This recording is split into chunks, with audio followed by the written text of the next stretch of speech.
नमोस्तु महाराज जी। Emotional wellness कैसे लेकर के आए, भावनात्मक जीवन में वो बैलेंसनेस कैसे लेकर के आए, भावनाओं को कैसे संभाल करके रखें।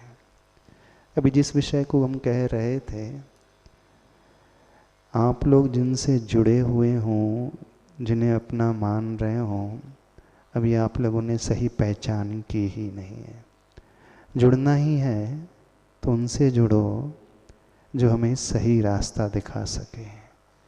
जब किसी के जीवन में एक ऐसा मेंटर आ जाता है, ऐसा मार्गदर्शक आ जाता है, ऐसा गुरु आ जाता है, तो वह गुरु निष्पक्ष निस्वार्थ होकर के, निरपेक्ष होकर के उन परिस्थितियों में हमें सही रास्ता दिखाने वाला होता है, सही दिशा हमें दिखाने वाला होता है।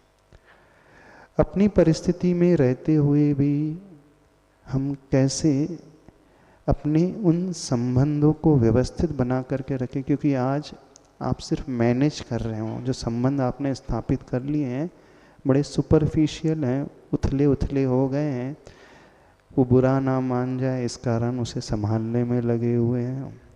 तो उसका क्या रास्ता है? उसका एकमात्र रास्ता है कि जो भी आप कर रहे हो कर्तव्य का पालन करें, लेकिन ज़्यादा अपेक्षा न रखते हुए करें। और जब ऐसी परिस्थिति आपकी निर्मित होने लगे, आप अपने आप को नहीं संभाल पा रहे हैं, तो एक ऐसे गुरु से जुड़ें जो आपको सही दिशा निर्देश दे सके। बिना गुरु के जीवन में हम सही दिशा निर्देश नहीं प्राप्त कर सकते। जुड़ना यहाँ पर भी होता है, पंच परमेष्टि से भी जुड़ना होता है, देवगुरु शास्त्र से भी जुड़ना होता है, और जुड़ना संसार में आप लोगों का अपने फैमिली मेंबर से भी होता है। लेकिन दोनों ही जुड़ने में बहुत अंतर है। एक अप्रशस्त राग है और दूसरा प्रशस्त राग है।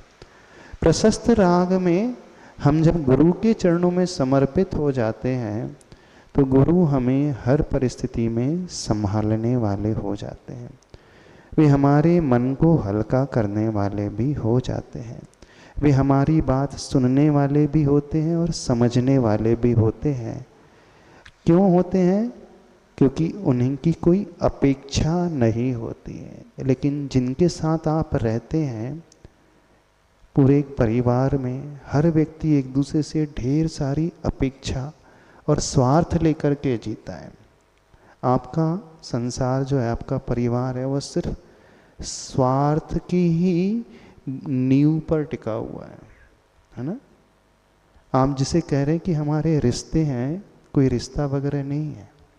किसी का किसी से कोई रिश्ता नहीं है।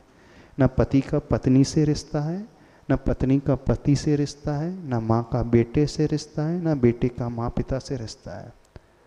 जानते हो, जिसे आप रिश्ता कह रहे हो वहाँ सिर्फ स्वार्थ है।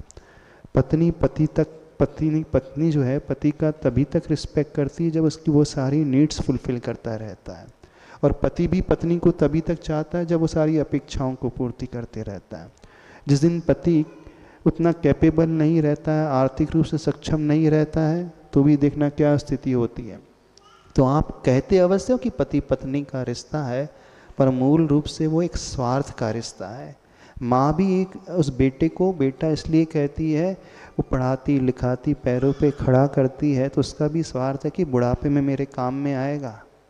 और बेटा भी माँ बाप को तभी तक मानता है कि इन्होंने मुझे बड़ा किया है, बस इतना ही है, वो उसकी सारी इच्छाएं पूर्ति करें। तो समझना, जिसे आप कह रहे हो कि हमारा गहरा रिश्ता है, संसार में वो रिश्ता गहरा होता ही नहीं है। सब स्वार्थ के रिश्ते हैं। लेकिन गुरु और शिष्य, भक्त और भगवान का जो रिश्ता होता है वो निस्वार्थ वाला रिश्ता होता है। वहाँ कोई स्वार्थ नहीं होता है, कोई अपेक्षा नहीं होती है कि वो गुरु कुछ चाह रहे हैं। तो जहाँ आपके रिश्तों में निस्वार्थपना आने लगे तो समझना फिर आप एकदम से उसकी केयर करने वाले हो जाएंगे। तो जीवन में किसी ऐसे व्यक्ति को खोजना जो बिना कोई अपेक्षा, बिना कोई स्वार्थ रखे आपकी केयर कर सके, तो समझना वो आपका अपना है। लेकिन संसार के सारे रिश्ते जो हैं इससे ठीक विपरीत हैं।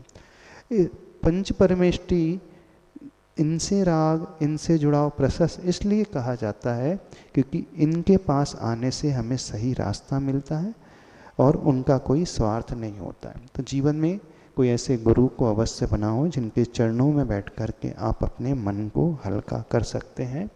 जब आपको कोई रास्ता न सूझे तो वो आपको रास्ता दिखा सकते हैं। ठीक है।